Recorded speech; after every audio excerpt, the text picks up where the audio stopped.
नमस्कार दोस्तों, स्वागत है हमारे YouTube चैनल में। दोस्तों यूपी ट्रिपल एनम 5272 पद भर्ती क्लास 13वां है। मुख्य परीक्षा में महत्वपूर्ण जो विकल्पी प्रश्न पूछे जाते हैं सिलेबस के अनुसार आप लोग को बताया जाएगा। सबसे पहले दोस्तों वीडियो को एक लाइक करिएगा, चैनल पर नए तो सब्सक्राइब जरूर कर लीजिएगा और वीडियो को ज़्यादा से ज़्यादा शेयर करिएगा। दोस्तों ये जो पढ़ाया जा रहा है सभी एएनएम की परीक्षा में पूछा जाएगा, ऐसे ही प्रश्न बनते हैं। और ख़ास करके दोस्तों मैं आप लोग को बता रहा हूँ, बहुत सी एएनएम बहन ऐसे हैं कि जो रेलवे में भी फॉर्म अप्लाई की हैं, उनके लिए भी यह जो है क्वेश्चन आंसर बहुत ही महत्वपूर्ण है। चलिए क्लास की तरफ बढ़ते हैं दोस्तों। पहले क्वेश्चन पर चलते हैं दोस्तों। रेलवे में जो नर्सिंग सुपरिटेंडेंट की पोस्ट आई है उसके लिए भी बहुत बढ़िया ये प्रश्न है।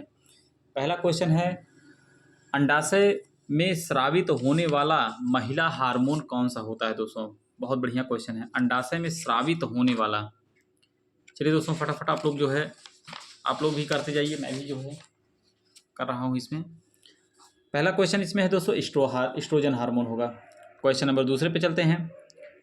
लिम्फोग्रेन्युलोमा वेनेरियम नामक यौन संचारित रोग का कारण होता है, तो क्या होता है दोस्तों? ये क्लेमाइडिया ट्रैकोमैटिक्स। वीडियो को शेयर कर दीजिए दोस्तों, क्लास जो है शुरू हो गई है। क्वेश्चन नंबर 3 पर चलते हैं। तीसरे बार पूछ रहा है, फोटोथेरेपी के दौरान बच्चे को कितनी बार पेशाब करना चाहिए? तो कम से कम दोस्तों 10 से 12 बार जो है, ऑप्शन डी हो जाएगा। जल्दी आरंभ नवजात सेप्सिस क्या है? मतलब what is early onset neonatal sepsis, तो ये क्या है दोस्तों? तो ये है आपका इन्फेक्शन जो पैदा होने के 72 घंटे के भीतर विकसित होता है, ऑप्शन डी हो जाएगा। 5वें पर चलते हैं। निम्नलिखित में से किस दवा का प्रयोग मांसपेशियों को आराम देने वाली क्रिया को व्युत्क्रमित करने के लिए किया जाता है? ये हो जाएगा दोस्तों आपका पाइरिडॉक्सिमीन, ऑप्शन बी हो जाएगा। जू द्वारा नहीं फैलने वाली बीमारी है, छठा का।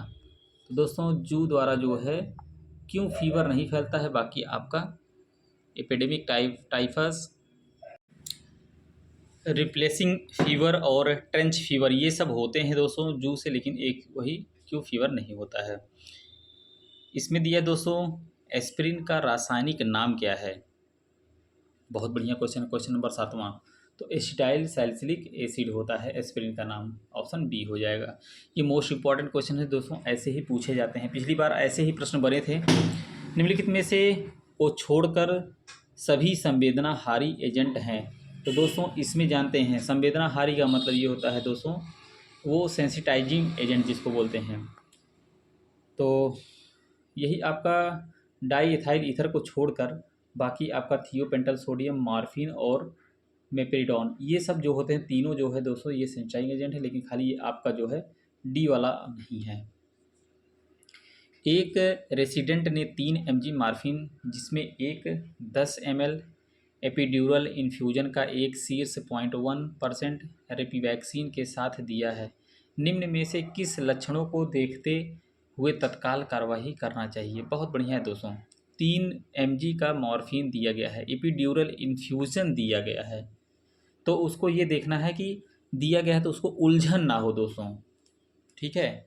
उलझन मतलब कन्फ्यूजन ना हो, यही जो है देखना है आपको। बाकी और सब तो ठीक है, ऑप्शन बी हो जाएगा। नेक्स्ट चलते हैं। निम्नलिखित में से कौन सी औषधि हीमोडायलिसिस में रोक देनी चाहिए? क्वेश्चन नंबर 10, बहुत बढ़िया। अगर हीमोडायलिसिस हो रही है तो डाइगोक्सिन इंजेक्शन जो होता है दोस्तों औषधि दवा, इसको रोक देना चाहिए। बाकी ये सब आप दे सकते हैं, ये सब जो है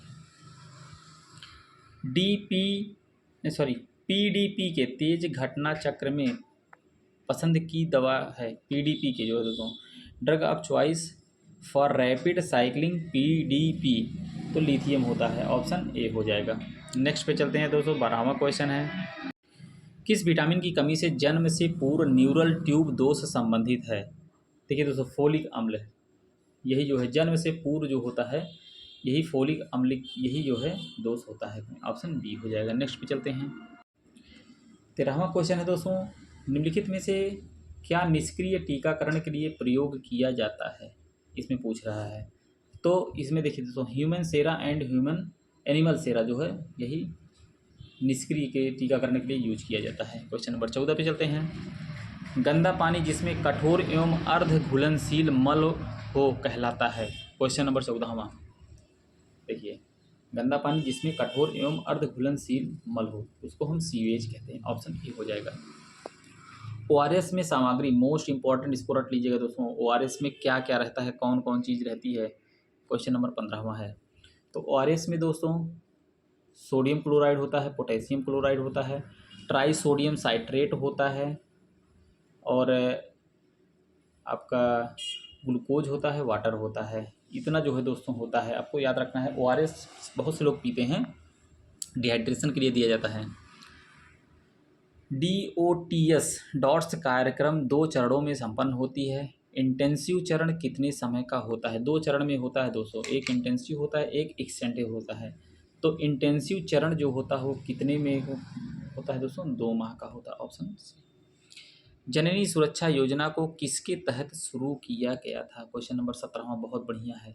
जननी सुरक्षा योजना दोस्तों NRHM के थ्रू किया गया था। संक्रमण के रोकथाम के लिए पहला मध्यवर्ती है 18वां। तो संक्रमण के रोकथाम के लिए पहला मध्यवर्ती है हाथों को धोना दोस्तों। ऑप्शन डी हो जाएगा। 19वां चलते हैं। अतिवादी चिंतन में प्रभावी मनोचिकित्सा तकनीकी कौन सी है? तो यह दोस्तों है सोच में रुकावट। ऑप्शन बी हो जाएगा। क्वेश्चन नंबर 20 पर चलते हैं। निम्नलिखित में से कौन सा यकृत का कार्य नहीं है? लीवर का कार्य दोस्तों इसमें से कौन सा नहीं है? तो ये स्टोरेज ऑफ बाइल, ये कार्य नहीं है। बाकी बाइल का निर्माण करना, औषधि का विसरण करना मतलब डिटॉक्सिफिकेशन, और ग्लूकोज का भंडारण करना, ये सब होता है। लेकिन बाइल का भंडारण ये नहीं करता। बाइल जो होता है गाल ब्लैडर में स्टोर होता है दोस्तों। टी कोशिकाएं कहाँ परिपक्व होती हैं? क्वेश्चन नंबर 21वां। तो ये थाइमस में परिपक्व होती हैं। ऑप्शन ए हो जाएगा। Normal tidal volume most important, इसको रट लीजिएगा दोस्तों। Question number 22वां। नॉर्मल जो है टाइडल वॉल्यूम कितना होता है? क्वेश्चन नंबर 22वां। ये होता है दोस्तों 500 ml। इसको रट लीजिएगा, पक्का आएगा। भ्रूण से उत्सर्जित मुख्य पदार्थ है। क्वेश्चन नंबर 23वां। तो भ्रूण से जो उत्सर्जित पदार्थ होता है वो यूरिक एसिड होता है। ऑप्शन डी हो जाएगा। दृष्ट वैषम्य दोस्तों स्टिग्मेटिज्म जिसको कहते हैं, स्टिग्मेटिज्म को सुधारा जा सकता है तो किससे दोस्तों? बेलनाकार लेंस से, सिलिंड्रिकल लेंस द्वारा। इसमें से कौन सी बोन जो होती है कॉलर बोन कहलाती है? क्वेश्चन नंबर 25वां है दोस्तों। तो कॉलर बोन जो होता है वो क्लेविकल होता है। ऑप्शन ए हो जाएगा। डायबिटीज इंसिपिडस किस हार्मोन की कमी से होता है? तो यह वैसोप्रेसिन हार्मोन की कमी से होता है। ऑप्शन डी हो जाएगा 26वां का। निषेचन के बाद प्रायः आरोपण रक्तस्राव लगभग कितने दिन तक होता है? निषेचन के बाद जो है दोस्तों 27वां है, लगभग 12 से 16 दिन तक होता है दोस्तों। ऑप्शन ए हो जाएगा। मानव शरीर में व्यापक और प्रचुर मात्रा में पाए जाने वाले ऊतक का नाम बताइए। यह ऊतक जो होता है दोस्तों कनेक्टिव टिश्यू होता है। ऑप्शन ए हो जाएगा। संपूर्ण जीनोम के अध्ययन को कहा जाता है, क्या कहते हैं दोस्तों? तो 29वां है, तो इसको हम जीनोमिक्स कहते हैं। ऑप्शन ए हो जाएगा। बुखार, सिर दर्द तथा गर्दन की अकड़न प्रारंभिक लक्षण है, तो यह दोस्तों है मेनिंजाइटिस। ऑप्शन डी हो जाएगा। 31 पे चलते हैं। नवजात शिशु में लगभग प्रतिदिन कितना वजन बढ़ता है? नवजात शिशु में प्रतिदिन 25 से 30 ग्राम का वजन बढ़ता है। नवजात शिशुओं में हाइपोग्लाइसीमिया का कारण है, मोस्ट इंपॉर्टेंट दोस्तों, हाइपोग्लाइसीमिया का कारण 32वां क्वेश्चन है। देखिए, immature kidney, immature lung, immature liver, अगर ये सब लीवर, गुर्दा और फेफड़ा अपरिपक्व है तो हाइपोग्लाइसीमिया हो सकता है, और हो जाएगा। 33वां। एक शिशु बिना सहायता के स्थिर होकर किस उम्र में बैठ सकता है? बिना सहायता के, तो वो है दोस्तों 8वें महीने में बैठना शुरू कर देता है, स्वस्थ जो है। नवजात शिशु में ट्रैकियल ट्यूब इंसर्शन के लिए निम्नलिखित ट्यूब और लेरिंजोस्कोप ब्लेड को संयोजन है, तो ये होता है दोस्तों बिना ब्लेड वाली सीधी ट्यूब होनी चाहिए। बिना ब्लेड वाली ट्यूब, सीधे ब्लेड। 35 पे चलते हैं। सामान्य गर्भावस्था का वजन कितने ग्राम का होता है? गर्भावस्था जो ग्राम में पूछा है तो ये 60 ग्राम का होगा। ऑप्शन ए हो जाएगा दोस्तों 35वां का।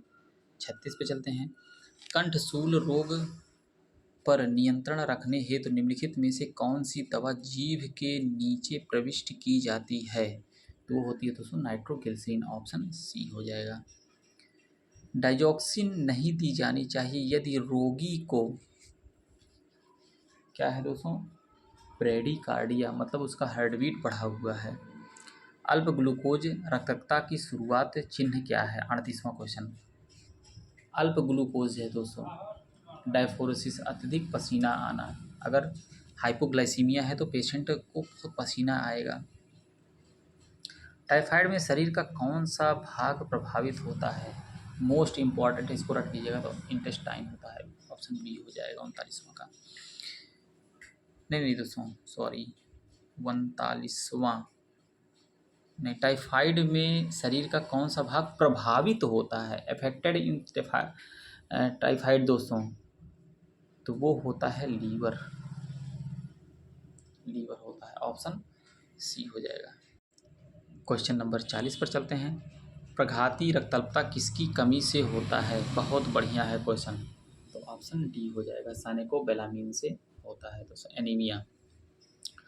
कान में दवा की बूंदें डालते समय एक वयस्क मनुष्य के कर्ण कैनाल की पिन्ना को किस प्रकार खींचकर सीधा किया जाता है? कान में बहुत से लोग दवा डालते हैं तो पिन्ना को खींचा जाता है। ईयर पिन्ना जो होता है खींचा जाता है। तो उसको दोस्तों सब पहले ऊपर एवं पीछे की ओर खींचकर तब किया जाता है, तब जो है आसानी से चला जाएगा।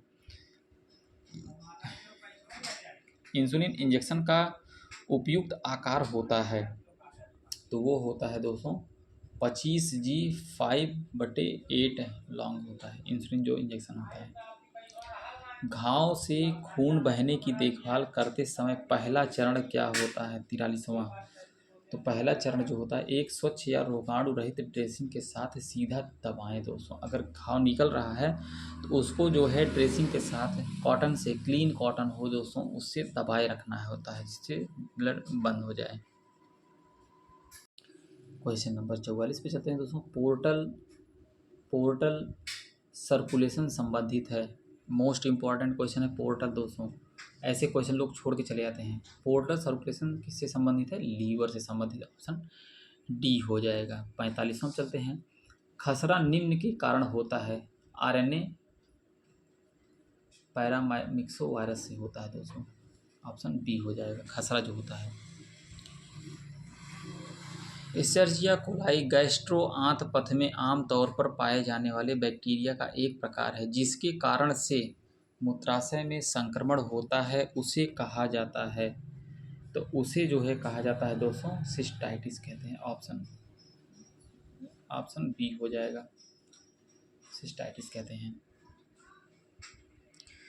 क्वेश्चन नंबर 47 पर चलते हैं। मोस्ट इम्पॉर्टेंट एलाइजा का पूरा नाम पूछ लिया है दोस्तों। मैंने कहा था कि आपसे कि कभी कभी ऐसा होगा कि फुल फॉर्म ज़रूर आपको 1-2 देखने को मिलेंगे। तो एलाइजा का होता है एंजाइम लिंक्ड इम्यूनो सार्बेंट एसे। रट लीजिएगा, ये पक्का आपको देखने को मिलेगा। अग्नाशय शोध के साथ एक रोगी के एक महिला स्वास्थ्य कार्यकर्ता को कौन से प्रयोगशाला मानक का मूल्यांकन किया जाएगा? Question number 48। तो सीरम लाइपेज होता है दोस्तों। ऑप्शन ए हो जाएगा। क्वेश्चन नंबर 49 चलते हैं। डिप्थीरिया एंटीटॉक्सिन का इंजेक्शन क्यों दिया जाता है दोस्तों? 49वां क्वेश्चन है। तो यह दिया जाता है पैसिव इम्यूनिटी के लिए दिया जाता है। ऑप्शन बी हो जाएगा। वीडियो को शेयर करिएगा दोस्तों। आज के लेक्चर का लास्ट क्वेश्चन है दोस्तों। 50 क्वेश्चन का ही मैं वीडियो बना ही रहा हूँ। निम्नलिखित में से कौन सा टीकाकरण रोग सूचक HIV संक्रमण में कांट्रा इंडिकेटेड है जिसकी CD4 गणना 400 सेल पर mm³ से कम है? क्वेश्चन नंबर 50वां। तो वो है दोस्तों देखिए CD4 गणना 400 सेल पर mm से कम कौन सी है? BCG। आपका ऑप्शन बी हो जाएगा। दोस्तों मिलते हैं नेक्स्ट वीडियो को ज़्यादा से ज़्यादा शेयर करिएगा। चैनल पर नए तो सब्सक्राइब कर लीजिए दोस्तों। क्लास बहुत बढ़िया चल रही है। मिलते हैं नेक्स्ट वीडियो में। बहुत बहुत धन्यवाद।